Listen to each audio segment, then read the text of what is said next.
Hello विद्यार्थी मित्र हो, तर पहा आज आपण शास्त्र भाग 2 सायन्स पार्ट सेकंड त्यातलं पहिले चॅप्टर घेतो आहे आपण. Chapter number first heredity and evolution, अनुवंशिकता आणि उत्क्रांती ह्या प्रकरणाला आपण सुरुवात करतो आहे. त्याच्यामध्ये आपल्याला पॉईंट्स पाहिजे. त्याच्यामध्ये पहिला पॉईंट दिलेला आहे आपल्याला हेरिडिटी अँड हेरिडिटरी चेंजेस, अनुवंशिकता आणि अनुवंशिक बदल हा पहिला पॉईंट आहे. त्याच्यानंतर पुढे दुसरा पॉईंट घेतो आपण ट्रान्स्क्रिप्शन, ट्रान्सलेशन अँड ट्रान्सलोकेशन, त्याला आपण प्रतिलेखन, भाषांतरण आणि स्थानांतरण असे म्हणतो. त्याच्यानंतर पुढचा तिसरा पॉईंट आहे आपल्याला इव्होल्युशन, ज्याला आपण उत्क्रांती असे म्हणतो. आणि चौथा पॉईंट दिला आपल्याला इव्हिडन्सेस ऑफ इव्होल्युशन, उत्क्रांती विषयक पुरावे. आणि नंतर नंबर 4चा दिलेला आहे Darwin's theory of natural selection, डार्विनच्या निसर्ग निवडीचा सिद्धांत. आणि नंतर पुढे लॅमार्किझम, ज्याला आपण लॅमार्कवाद असं म्हणतो. आणि नंतर स्पेसिएशन, ज्याला आपण जाती उद्भव असे म्हणतो. आणि नंतर शेवटचा पॉईंट घेतो आपण ह्युमन इव्होल्युशन, मानवी उत्क्रांती. असे आपल्याला एकूण 8 पॉईंट ह्या प्रकरणामध्ये पाहिजे आहे. त्याच्यामध्ये पहिला भाग दिला आपल्याला कॅन यू टेलमध्ये काय भाग दिला आपण which component of the cellular nucleus of living organism carries hereditary characters, सजीवाच्या पेशीकेंद्रकातील आनुवंशिक गुणधर्म वाहून नेणारा घटक कोणता. आता सजीवातील पेशी केंद्रकातील अनुवंशिक घटक वाहून येणारा घटक कोणता, तो घटक कोणता असणार आहे. तर सजीवांच्या पेशीमध्ये न्यूक्लियस असतो आणि न्यूक्लियसमध्ये न्यूक्लिओटाईड किंवा न्यूक्लिअर मेम्ब्रेन्स इत्यादी घटक जे आहेत, ज्याला आपण न्यूक्लिक ॲसिड म्हणतो, त्याच्यामध्ये DNA RNA असतात की जे आपले जे काय कॅरेक्टर्स जे आहेत ते एका पिढीमध्ये पुढच्या पिढीमध्ये संक्रमित करत असतात. त्याच्यानंतर पुढे सेकंड पॉईंटकडे येतो आपण what do we call the process of transfer of physical and mental characters from the parents to the progeny. आता इथे दुसऱ्या याच्यामध्ये काय सांगितलं आपल्याला, आपल्या मातापित्यांचे शारीरिक आणि मानसिक लक्षणे संततीमध्ये संक्रमित होण्याच्या प्रक्रियेस काय म्हणता येईल असा प्रश्न केलेला आपल्याला. मग तिथं काय म्हणावं लागेल आपल्याला, त्याला आपण अनुवंशिकता असे म्हणतो. त्याच्यानंतर पुढे नंबर 3चा घेतो आपण which are the components of the DNA molecules, DNAच्या मध्ये कोणत्या घटकांपासून बनलेला असतो. आता त्याच्यामध्ये न्यूक्लिक ॲसिड म्हणजे त्याच्यामध्ये DNA डीऑक्सिरायबोज न्यूक्लिक ॲसिड, नंतर मग त्याच्यामध्ये रायबोझोम्स आहेत, न्यूक्लिक ॲसिड आहे. त्याच्यामध्ये पुढे युरॅसिल, थायमिन, ग्वानिन, सायटोसिन यासारखे घटक असतात. त्याच्यानंतर काही प्रोटीन्स असतात वगैरे, हे सर्व घटक जे आहेत ते आपल्याला त्यामध्ये पाहायला मिळणार आहेत. त्याच्यानंतर आपण पुढच्या भागाला सुरुवात करतो आहे. पहिला पॉईंट घेतो आपण. इथे पहिला पॉईंट दिलेला आपल्याला हेरिडिटी अँड हेरिडिटरी कॅरेक्टर्स. त्याच्यामध्ये काय माहिती दिली पाहूया आपण.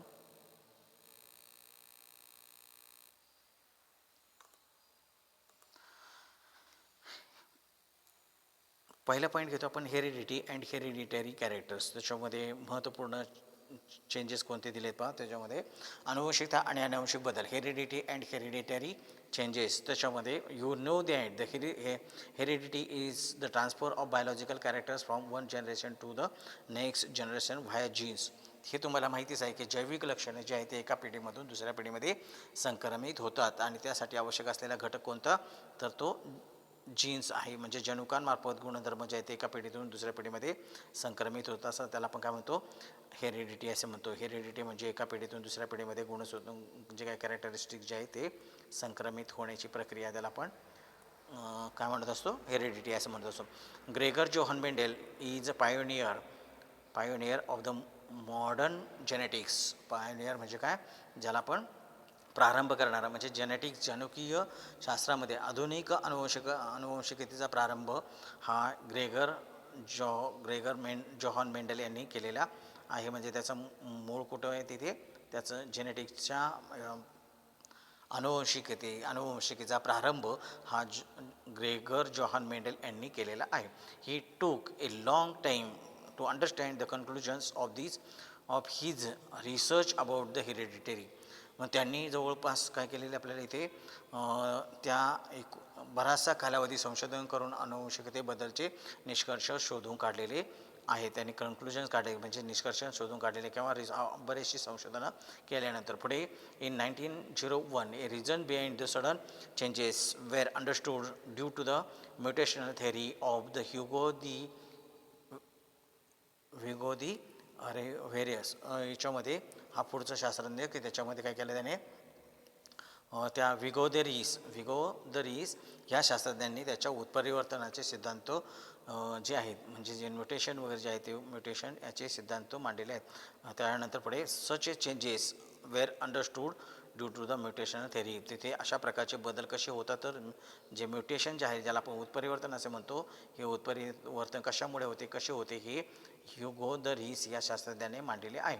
Main file in 1902. आता त्याच्यानंतर पुढे काय झालं आहे, Sutton Walter Sutton observe the pair of chromosomes in the cells of the grasshopper. इथे ही सर्वात महत्त्वपूर्ण नाही की 1902मध्ये ऑल्टर सटन या शास्त्रज्ञांनी काय केले की नाकतोड्याच्या पेशीमध्ये गुणसूत्रांच्या 2 जोड्या असतात त्याच्या लक्षात आलेले हे त्यांनी प्रथमतः शोधून काढलेले आहे की त्या याच्यामध्ये गुणसूत्रांच्या नाकतोड्याच्या पेशीमध्ये गुणसूत्रांच्या जोड्या असतात हे त्याने प्रथमतः पाहिले. हे कोणालाही माहिती नव्हते. Until then it was known to every one or any one. त्यानंतर ही सगळं जे आहे ते पुढे इतर व्यक्तींना माहिती झाली किंवा जनसमुदायामध्ये त्याचा प्रसार झाला. The research started in the direction of the finding the nature of genetic material when it was proved that the genetic genes are carried via chromosomes.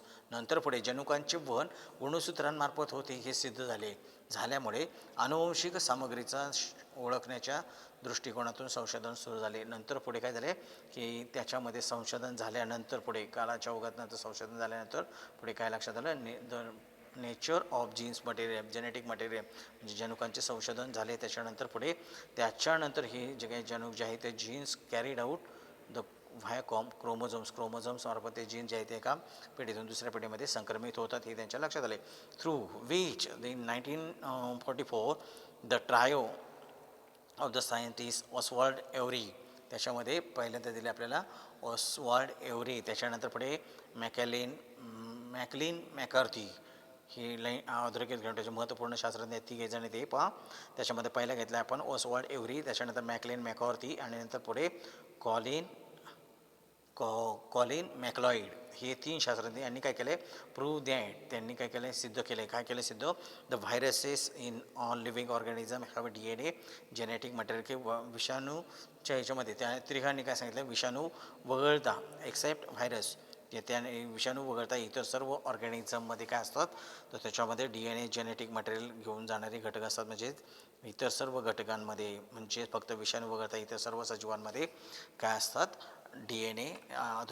DNA हीच अनुवंशिक सामग्री असते हे त्यांनी सिद्ध केलेलं आहे. त्याच्यानंतर पुढे in 1961 French genetics François Jacob and Jacques Monod proposed the model of process of protein synthesis with the help of DNA bacterial cells. नंतर पुढे 1961मध्ये काय झालं तर फ्रान्समधील फ्रँकोइस जॅकोब, फ्रान्समध्ये इथे फ्रँकोइस जेकोब आणि दुसरा दिला आहे तो जॅक मोनॉड. हे 2 शास्त्रज्ञ यांनी काय केले, त्यांनी एक मॉडेल शोधून काढले, ज्या प्रतिकृती शोधून काढली. कशाची प्रतिकृती शोधून काढली तर ह्यामध्ये जीवाणूंच्या पेशीत DNA द्वारे प्रथिन संश्लेषणाची प्रक्रियेची मॉडेल शोधून काढलेलं आहे. प्रोटीन सिंथेसिस कशावरती, the process of protein synthesis म्हणजे प्रथिन संश्लेषणाची प्रक्रिया जी आहे त्याच्या मदतीने बॅक्टेरियल DNA जे आहे त्याचे मॉडेल तयार केलेले आहे. त्यामुळे पुढे काय झालं पहा, हे to uncover the genetic codes hidden in the DNA. Thereby, the techniques of recombinant DNA technology emerged, which has a vast scope in the field of genetic engineering. त्याच्यानंतर पुढच्या ह्याच्यामध्ये काय माहिती दिली आपल्याला की त्या भागातून आपण इथे वरती जाऊया की त्यामुळे त्याच्या मदतीने पुढचे कशाची मदत झाली तर तिथे आपल्याला पाहता येणार आहे. त्याच्यामध्ये जेनेटिक जे काही म्हणजे कोड जे आहे ते जेनेटिक कोड्समुळे म्हणजे DNA मध्ये हिडन झालेले, लपलेले जे काही जेनेटिक कोड जे आहे, जनुकीय संकेत जे आहे ते जनुकीय संकेत उलगडण्यास मदत झाली. मग त्याचा उलगडा जो आहे तो करण्यास मदत झाली आणि त्यामुळे DNA टेक्नॉलॉजी जी आहे त्यामुळेच एकूण जनुकीय अभियांत्रिकीच्या दृष्टीने अपाट क्षमता असलेले पुनःसंयोजी DNAचे तंत्र विकसित झाले. की ते DNA कॉम्बिनेशन जे आहे त्याचे जे काही संशोधन जे आहे ते आमूलाग्र ठरले, म्हणजे त्याच्यामध्ये अभियांत्रिकीच्या दृष्टीने महत्त्वाचा बदल घडून आला. त्याच्यानंतर पुढे the science of the heredity is useful for diagnosis, treatment and prevention of hereditary disorders, production of hybrid varieties of animals and plants, and the industrial process in which the microbes are used. अत्यंत महत्त्वाचा paragraph आहे. ह्या पॅरेग्राफला पूर्णपणे आता मी bracket करून देतो आहे. ते ब्रॅकेट अत्यंत महत्त्वाचं आहे. याच्यामध्ये आपल्याला अनुवंशिकतेचे उपयोग कसे होतात किंवा कुठे होतात, define the heredity and write the uses of heredity असा प्रश्न विचारला जाऊ शकतो. तर त्याच्यामध्ये आपल्याला हेरिडिटी कुठे युजफुल होते, त्याच्यामध्ये पहिला दिला आपल्याला डायग्नॉसिस म्हणजे निदान करण्यासाठी, त्या अनुवंशिक विकृतींचे निदान करण्यासाठी. त्याच्यानंतर पुढे treatment of prevention of hereditary disorders, मग तिथे अनुवंशिकता जी आहे त्या अनुवंशिकतेच्या ज्या विकृती आहेत त्यांचे निदान करण्यासाठी. त्याच्यानंतर पुढे त्याच्यावरती प्रतिबंध घालण्यासाठी आणि त्यावरती उपचार करण्यासाठी आपल्याला त्याचा उपयोग होतो. म्हणजेच पहिल्यांदा अनुवंशिक विकृती निदान करण्यासाठी, त्याच्यानंतर प्रतिबंध करण्यासाठी आणि उपचार करण्यासाठी असा उपयोग होत असतो. त्याशिवाय आपल्याला विविध प्रकारचे varieties of animals, plants and animals, इथे आपल्याला विविध जे काय आहे विविध प्राणी आणि वनस्पती यांच्यामध्ये आपल्याला संकर घडवून आणण्यासाठी, तसेच इंडस्ट्रियल प्रोसेस जे आहे त्या इंडस्ट्रियल प्रोसेस औद्योगिक प्रक्रियांमध्ये अशा सूक्ष्मजीवांचा वापर केला जातो. हे लक्षात ठेवायचे. ते सूक्ष्मजीवांचा वापर करताना आपल्याला कशाचा वापर करत असतो, तर हेरिडिटीचा वापर करतो, अनुवंशिकतेचा वापर करत असतो. अत्यंत महत्त्वाचा भाग आहे, लक्षात घ्यायचा, अत्यंत महत्त्वपूर्ण. त्याच्यानंतर पुढच्या भागात आपण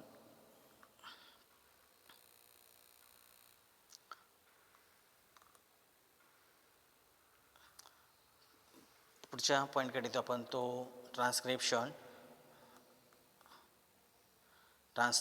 अँड ट्रान्सलोकेशन. आता ट्रान्स्क्रिप्शन म्हणजे ज्याला आपण प्रतिलेखन असं म्हणतो, त्याच्यानंतर पुढे ट्रान्सलेशन ज्याला आपण भाषांतरण असं म्हणतो, आणि ट्रान्सलोकेशन ज्याला आपण स्थानांतरण असं म्हणतो. असे आपल्याला 3 पॉईंट पाहिजेत. Transcription, translation and translocation. प्रतिलेखन, भाषांतरण आणि स्थानांतरण. त्याच्यामध्ये कॅन यू टेल पहिला पॉईंट दिलेला आपल्याला, त्याच्यामध्ये आपण माहिती पाहणार आहोत. तिथे आपल्याला पहिल्या दिलेले आहे, काय दिलं आहे, sketch and explain the structure of DNA and various types of RNA. तिथे DNAचं स्ट्रक्चर आपल्याला काय करायचं, स्केच करायचं. स्पायरल असलेला मॉडेल जे आहे त्याची आपल्याला आकृती काढायची, आणि नंतर पुढे टाईप्स ऑफ RNAचे द्यायचे, ते tRNA, mRNA आणि rRNA जे टाईप्स ऑफ RNA. त्याच्यानंतर पुढे तिसरा घेतं आहे explain the meaning of genetic disorders and give the names of some disorders. आता इथे आपल्याला पुन्हा अनुवंशिक विकृती म्हणजे काय ते सांगून अनुवंशिक विकृतींची नावे लिहा. आता अनुवंशिकता जे हेरिडिटरी जी आहे ती डिसऑर्डर, त्याच्यामध्ये आपल्याला त्याची माहिती द्यायची आहे. त्याच्यानंतर आपण पुढच्या भागाकडे येतो आहे. With the help of RNA, the genes present in the form of DNA participate in the functioning of cell and thereby control the structure and functioning of the body. मग इथे आपल्याला काय सांगितलं आहे की DNA असलेले जनुके आणि RNA यांच्या मदतीने पेशींच्या कामकाजामध्ये भाग घेतात. त्यावेळेला शरीराची रचना व कार्य याच्यावरती नियंत्रण ठेवत असतात. With the help of RNA म्हणजेच DNA जे आहे ते DNA कशावरती मदत असतात, ते आपल्या शरीराच्या विविध कार्यांवरती नियंत्रण ठेवत असतात. विथ द हेल्प ऑफ RNAच्या मदतीने ते कार्य करत असतात. अँड पुढे information about the protein synthesis is store in the DNA. माहितीचा एकूण साठा जो आहे तो कशामध्ये, प्रोटीन्समध्ये असतात. प्रोटीन्स कुठे, तर विशिष्ट प्रकारचे प्रोटीन्स DNAवरती असतात, त्याच्यामध्ये माहितीचा साठा संचित केलेला असतो. And synthesis of appropriate proteins as per the requirement is necessary for the body. मग तिथे आपल्या शरीर कार्यासाठी आवश्यक असलेल्या प्रोटीनांची किंवा प्रथिनांची निर्मिती करणे हे जे आहे ते कशामध्ये घडून येत असतो, DNAमध्ये घडून असतं. सिंथेसिस ऑफ ॲप्रोप्रिएट प्रोटीन्स म्हणजे काय, आवश्यक असलेल्या प्रथिनांची निर्मिती करणे होते. कशासाठी, तर योग्य त्या कार्यासाठी, शरीराच्या योग्य त्या कार्यासाठी त्यांची निर्मिती करणे, हे त्या DNAमध्ये प्रोटीन जे काय प्रोटीन सिंथेसिस होत असतो त्याच्यानुसार. त्याच्यानंतर पुढे these proteins are synthesize by DNA through the RNA. मग ह्या प्रथिनांची निर्मिती जी आहे ती DNAमुळे RNAच्या माध्यमातून होत असते. म्हणजे जे तयार होणारे प्रथिनं जे आहे ते प्रथिनं कशाच्या मदतीने होतात, तर तिथे RNAच्या DNA-मुळे RNAच्या माध्यमातून केली जातात, हे लक्षात ठेवायचं. This is called as a central dogma. त्यालाच आपण काय म्हणतो, सेंट्रल डॉग्मा असे म्हणतो. म्हणजे अत्यंत महत्त्वाची माहिती दिली पहा, की इथे आपल्या शरीर कार्यासाठी योग्य त्या प्रथिनांची आवश्यकता असते. अशा प्रथिनांची निर्मिती DNA-मुळे RNAच्या माध्यमातून होत असते. त्याला आपण सेंट्रल डॉग्मा असे म्हणतो. अत्यंत महत्त्वाचा पॉईंट आहे. mRNA is produce as per the sequence of nucleotides on the DNA. इथे काय दिले आपल्याला पुढची माहिती, की त्यामध्ये सेंट्रल डॉग्मानंतर DNA-वरील जनुकांच्या साखळीनुसार mRNAची निर्मिती होत असते. म्हणजे DNA-वरती mRNAची निर्मिती होत असते. Only 1 of 2 strands of DNA is use in this process. तिथे फक्त आपल्याला काय करायचं आहे, ही होत असताना DNA-च्या त्या 2 धाग्यांपैकी फक्त एकाच धाग्याचा वापर केला जातो. म्हणजे DNA-चे 2 धागे जे असतात, त्या 2 धाग्यांपैकी एकाच धाग्याचा वापर केला असतो. म्हणजे DNA जर तुम्ही विचार घेतला, तर तो DNA कसा असतो, त्याच्यामध्ये आपल्याला त्याची रचना जी आहे, ती DNA-ची रचना ही स्पायरल आकार असते. तुमच्या लक्षात आलेलं असेल. असा DNA जो धागा जो आहे तो या पद्धतीचा असतो. आणि याच्यामध्ये या 2 धाग्यांपैकी फक्त एकाच धाग्याचा त्याच्यामध्ये वापर केला जातो. कशामध्ये वापर केला जातो, तर तिथे त्या माहितीमध्ये एकूण जे कसं आपल्याला माहिती घ्यायची कोणती, तर त्याच्यामध्ये DNA-वरील जनुकांच्या साखळीनुसार mRNAची निर्मिती होत असते. मग त्या DNA-च्या साखळीनुसार mRNAची निर्मिती होत असते. परंतु ही निर्मिती होत असताना DNA-च्या 2 धाग्यांपैकी एकाच धाग्याचा वापर केला जातो. म्हणजे mRNAच्या निर्मितीमध्ये DNA-च्या एकाच धाग्याचा वापर केला जातो. तयार होणारा पुढचा काय भाग दिला पहा, mRNA is produce as per the sequence of the nucleotides on the DNA. मग तिथे तयार झालेला जो mRNA जो आहे, तो mRNA कसा तयार होणार आहे, तर त्याच्यामध्ये सिक्वेन्स दिलेला असेल. तो sequence as per sequence of the nucleotides on the DNA. मध्ये तयार होणारा mRNA जो आहे, तो रेणूतील आणि तयार करण्यासाठी वापरलेल्या DNA-च्या धागा या दोन्हीपैकी न्यूक्लिओटाइडचा एक सिक्वेन्स, याचा क्रम जो आहे, तो एकमेकांना पूरक असतो. Only 1 of 2 strands of DNA is use. त्याच्यानंतर पुढे the sequence of the nucleotides in mRNA being produce always complementary to the DNA stand use for synthesis. नंतर पुढे ह्या तयार होणारा mRNA जो आहे, तो mRNA रेणूतील तयार करण्यासाठी DNA-चा एकच धागा वापरला जातो. या दोन्हींतील न्यूक्लिओटाइडचा क्रम एकमेकांना पूरक असतो. त्याच्यानंतर पुढे त्याचबरोबर पुढे दिलं आपल्याला, besides there is uracil in RNA instead of thymine DNA. तिथे आता ही लाईन जी आहे आपल्याला अधोरेखित करून ठेवायची, अत्यंत महत्त्वपूर्ण आहे, की त्याच्यामध्ये त्याचबरोबर DNA-तील थायमिनऐवजी mRNA-मध्ये युरॅसिल असतो. अत्यंत महत्त्वाचा पॉईंट आहे, लक्षात ठेवायचं आहे. आपल्याला फिल इन द ब्लँकसाठी विचारलं जाऊ शकतो. तर DNA-मध्ये असलेल्या थायमिनऐवजी काय असतो, mRNA-मध्ये युरॅसिलचा वापर केलेला असतो किंवा युरॅसिल असते. त्याच्यानंतर पुढे this process of RNA synthesis is called as transcription. RNA तयार करण्याच्या प्रक्रियेलाच प्रतिलेखन असे म्हणतात. अत्यंत महत्त्वपूर्ण शेवटचा पॉईंट घेतो आपण, की त्यामध्ये RNA तयार करण्याची प्रक्रिया जी असेल, त्याला आपण त्या प्रक्रियेला काय म्हणतो, म्हणजे RNA तयार करण्याच्या प्रक्रियेलाच प्रतिलेखन असे म्हटले जाते. This process of RNA synthesis is called as transcription. अत्यंत महत्त्वाचं विधान आहे, अधोरेखित करून ठेवायचं आहे. त्याच्यानंतर पुढच्या भागाकडे आपण त्याच्यामध्ये पहिला पॉईंट दिला आपल्याला, the mRNA form in nucleus comes to cytoplasm. पेशी केंद्रकात तयार झालेला जो काही mRNA जो आहे, तो पेशी द्रव्यात येतो. म्हणजे केंद्रकात mRNA कुठे तयार होत असतो, तर तो पेशी केंद्रकात तयार होतो. आणि तो पेशी केंद्रकात तयार झाल्यानंतर तो कशामध्ये येणार आहे, केंद्रकातून बाहेर येणार आहे. म्हणजे कशामध्ये येणार आहे, तो सायटोप्लाझममध्ये येत असतो. तो सायटोप्लाझममध्ये येणार आहे. त्याच्यानंतर पुढे तो येताना DNA-वरील सांकेतिक संदेश कोड घेऊन येतो. It brings the coded message from DNA. तो ज्या वेळेला केंद्रकातून सायटोप्लाझममध्ये येत असतो, त्यावेळेला तो केंद्रकावरून आपलं काय आणत असतो, DNA-चे सांकेतिक कोड आणत असतो. म्हणजे त्याला आपण कोडेड मेसेज असे म्हणतो. त्याच्यानंतर the message contains the codes for amino acids. हे मेसेज जो आहे, तो मेसेज कशासाठी असतो, त्याच्यामध्ये एक कोड असतो. तो कोड असतो म्हणजेच काय, संकेत असतो. तो संकेत कशासाठी असतो, for the synthesis of amino ॲसिडसाठी असतो. The code for each amino acids consist of 3 nucleotides. मग त्याच्यामध्ये काय असतात, प्रत्येक एका ॲमिनो ॲसिडसाठी किती प्रकारचे कोड असतात, तर 3 प्रकारचे कोड असतात. त्या 3 प्रकारच्या कोडलाच आपण काय म्हणतो, it is called as triplet codon. त्याला आपण काय म्हणतो, ट्रिपलेट कोडॉन असं म्हणतो. म्हणजे अमिनो या संदेशामध्ये अमिनो अम्लाकरता संकेत दिलेले असतात आणि अशा प्रकारचे अमिनो अम्लाकरिता असलेले संकेत 3 न्यूक्लिओटाईडच्या संचात असतात.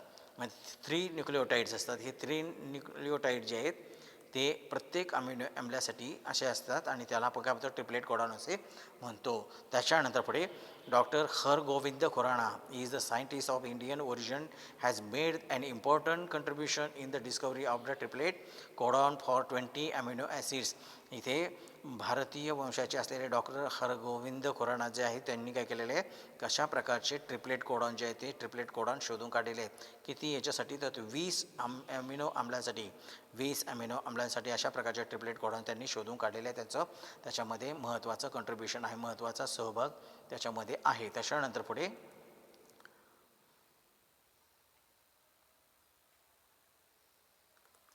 For this work, he has been awarded with the Nobel Prize in 1968, along with the 2 other scientists. त्याच्या ह्या महत्त्वपूर्ण कार्याबद्दल त्यांना 1968मध्ये त्यांना विशिष्ट त्यांचं पारितोषिकाने सन्मान करण्यात आला. त्यांच्याबरोबर इतरही 2 शास्त्रज्ञ होते. त्याच्यानंतर पुढच्या भागाकडे येतो आपण. ईच mRNA, पुढच्या भागात अत्यंत महत्त्वाचा पॉईंट घेतो पप्पा. Each mRNA is made up of thousands of triplet codon. अशा प्रकारचे जे काही mRNA जे आहे, प्रत्येक mRNA हा हजारो कोडॉनचा बनलेला असतो. अत्यंत महत्त्वपूर्ण लाईन, पुन्हा महत्त्वपूर्ण लक्षात ठेवायची. त्याच्यामध्ये प्रत्येक mRNA हा हजारो कोडॉनचा, ट्रिपलेट कोडॉनचा बनलेला असतो. अत्यंत महत्त्वपूर्ण आहे. त्याच्यानंतर पुढे as per the message of on mRNA amino acids are supplied by tRNA. जशा इथे आपल्याला काय दिले की प्रत्येक mRNA हा हजारो कोडांचा बनलेला आहे. त्यावरील संदेशानुसार प्रथिने तयार करण्यासाठी लागणारी अमिनो आम्ल पुरवण्याचे काम tRNA करत असतो. म्हणजे इथे आता हे जे काही मेसेंजर RNA जो आहे तो त्याला आपण mRNA म्हटलं आहे. त्याने काही प्रत्येक एका अमिनो आम्लासाठी असलेले जे काही ट्रिपलेट कोडॉन जे आहेत ते त्याने ट्रान्सफर केले. त्यावेळेला त्याच्यामध्ये ते अमिनो आम्ल पुरवण्याचे काम हे जे आहे तो tRNA करत असतो. आपण ट्रान्सफर RNA असे म्हणतो. For the purpose of tRNA has anticodon having a complementary sequence to the codon on the mRNA. मग त्याच्या पुढच्या याच्यामध्ये काय म्हटलं आहे, त्याकरिता म्हणजे कशाकरिता, त्या tRNA अमिनो आम्लाचं पुरवठा करत असतो. त्याकरिता mRNAवरती जसा कोडॉन असेल, mRNAवरती ज्या पद्धतीचा कोडॉन असेल त्या पद्धतीचे कॉम्प्लिमेंटरी सिक्वेन्स असलेल्या कोडॉन, म्हणजे जसा कोडॉन असेल त्याच पद्धतीने त्याला योग्य त्या अँटीकोडॉननुसार tRNAवरती असतो. या प्रक्रियेला भाषांतरण असे म्हणतात, ज्याला आपण ट्रान्सलोकेशन असे म्हटलेले आहे. त्याच्यानंतर पुढे For this purpose, tRNA has an anticodon having the complementary sequence to the codon on the mRNA. This is called as translocation. अत्यंत महत्त्वपूर्ण भाग इथे आपल्याला, हा भाग मी आता पूर्णपणे त्याच्यामध्ये घेतो आहे. पहा इथे ज्याला आपण ट्रान्सलोकेशन असे म्हणतो, ज्याला आपण काय म्हणतो, भाषांतरण. म्हणजे त्या mRNA जो आहे तो mRNAवरती जसा कोडॉन असेल त्या कोडॉननुसार असा अँटीकोडॉन जो आहे तो त्या tRNAवरती असतो. त्या tRNAवरती असलेल्या अँटीकोडॉनलाच काय म्हणतात, भाषांतरण असे म्हणतात. The amino acids brought in by tRNA are bonded together by a peptide bonds with the help of RNA. इथे आपल्याला काय माहिती दिले पहा, tRNAने आणलेल्या अमिनो आम्लाची पेप्टाईड बंधाने शृंखला तयार करण्याचे काम rRNA करत असे. rRNA ज्याला आपण काय म्हणतो, रायबोझोमल RNA. mRNA म्हणजे मेसेंजर RNA आणि tRNA म्हणजे ट्रान्सफर RNA. हे नीट लक्षात ठेवा. त्याच्यानंतर पुढे During this process, the ribosome keeps on moving one end of the mRNA to the other end by the distance of one triplet codon. This is called as translocation. आता पुढे ट्रान्सलोकेशनची माहिती दिली आपल्याला. या दरम्यान पुढे सांगितलेलं काय, आपल्याला सांगितलं त्याच्यामध्ये की mRNA जो आहे त्या mRNA जो आहे त्या mRNAच्या मदतीने एका टोकाकडून दुसऱ्या टोकाकडे ट्रिपलेट कोडॉन वाहून नेणे. म्हणजे mRNAच्या माध्यमातून आपल्याला काय करायचं आहे, ते ट्रिपलेट कोडॉन जे आहे ते एका टोकाकडून दुसऱ्या टोकाकडे वाहून नेण्याचं कार्य केलं जातं. त्याला आपण काय म्हणतो, ट्रान्सलोकेशन असे म्हणतो. ट्रान्सलोकेशन ज्याला मराठीमध्ये काय म्हणायचं आपण, स्थानांतरण असे म्हणतो. त्याच्यानंतर पुढच्या भागाकडे येतो आपण.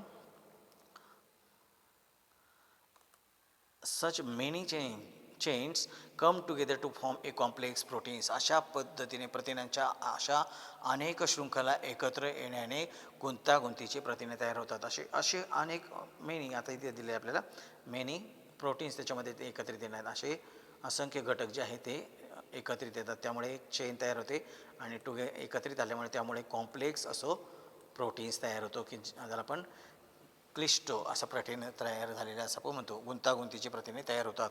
त्याच्यानंतर पुढे these proteins control the various functions of in the body of living organism and their appearance too. नंतर हीच प्रथिने सजीवांच्या शरीरातील विविध जी काही कार्य जे आहेत त्या कार्यासाठी वापरली जातात किंवा विविध कार्यासाठी आवश्यक असतात आणि त्या विविध प्रकारची कार्य पार पाडत असतात. त्यांच्या स्वरूपांचे ते काय करत असतात, नियंत्रण करत असतात. त्यांचे स्वरूप जे आहे त्यांच्या स्वरूपाचे नियंत्रण करत असतात, म्हणजे अपिअरन्स टू. त्याच्यानंतर पुढे living organism can produce new individuals like themselves due to genes only and some of these genes are transmitted to the next generation without any change. आता सजीवांमधील जनुकांमुळे त्यांच्यासारखे सजीव निर्माण करतात. यातील काही जनुके जशीच्या तशी पुढच्या पिढीमध्ये संक्रमित होतात. त्यामुळेच आईवडिलांचे गुणधर्म त्यांच्या अपत्यामध्ये येतात. ती जशीच्या तशी त्यांच्या अपत्यामध्ये पुढे होतात. आणि इथे आपल्याला काय दिलं की जी काही जीन्स आहेत लिव्हिंग ऑर्गॅनिझम, सजीवांमधील एक सजीव जो आहे तो त्याच्यासारखा दुसरा सजीव निर्माण करतो. त्याच्या पाठीमागचं कारण काय, त्याच्यामध्ये असलेले जीन्स त्याला कारणीभूत असतात. आणि हे जीन्स जे आहे ते एका पिढीतून दुसऱ्या पिढीमध्ये ते गुणसूत्र वैशिष्ट्य जे आहे ती काय करत असतात, ट्रान्समिट करत असतात. आणि त्यामुळेच नेक्स्ट जनरेशनमध्ये, पुढच्या जनरेशनमध्ये विदाऊट एनी चेंजेस, कोणतेही बदल न होतात असे त्याच्या पुढे जातात. आणि त्यामुळेच due to this some of the characters of parents are transmitted to their offspring. आणि म्हणून आपल्याला त्यांच्या आईवडिलांचे गुणधर्म ज्यांच्या अपत्यामध्ये जसेच्या तसे पुढे गेलेले पाहायला मिळतात. इथे आपल्याला हा भाग दिलेला आहे. त्याच्यानंतर पुढे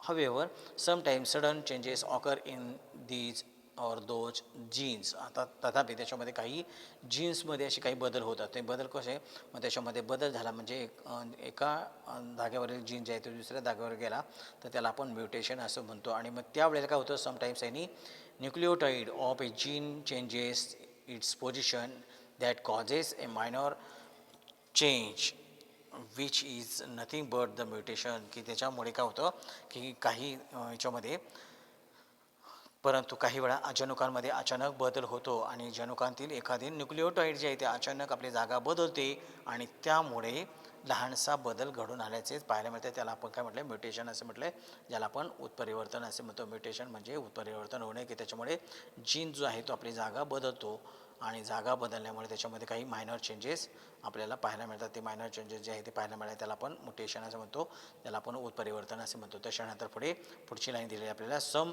mutations may be minor but some may considerable. काही जे म्युटेशन जे आहे ती एकदम सूक्ष्म असतात, लक्षणीय नसतात, पण काही जी असतात ती लक्षणीय असतात, ते आपल्याला सहजपणे लक्षात येतात. For example, mutation may cause genetic disorders, sickle cell anaemia. तिथे सिकल ॲनिमिया ॲनिमियासारखं म्युटेशन दिलेलं आहे आपल्याला. म्हणजे काही म्युटेशन्स असे असतात की त्याच्यामुळे सिकल सेल ॲनिमिया असे डिसऑर्डर, म्हणजे जनुकीय विकृती म्हणतो आपण त्याला, ती जनुकीय विकृती निर्माण होण्याची शक्यता त्याच्यामध्ये आपल्याला पाहायला मिळते. आज आपण एवढा भाग पाहिलेला आहे. आज आपण ह्या व्हिडिओमध्ये पहिला भाग घेतला तो पहिला पॉईंट घेतला आपण हेरिडिटी अँड हेरिडिटरी चेंजेस, आणि दुसरा पॉईंट घेतला आपण ट्रान्स्क्रिप्शन, ट्रान्सलेशन अँड ट्रान्सलोकेशन. एवढा भाग पाहिल्यानंतर आजच्या व्हिडिओमध्ये आपण इथेच थांबणार आहोत. यानंतरचा भाग आपण पुढच्या व्हिडिओमध्ये पाहणार आहोत.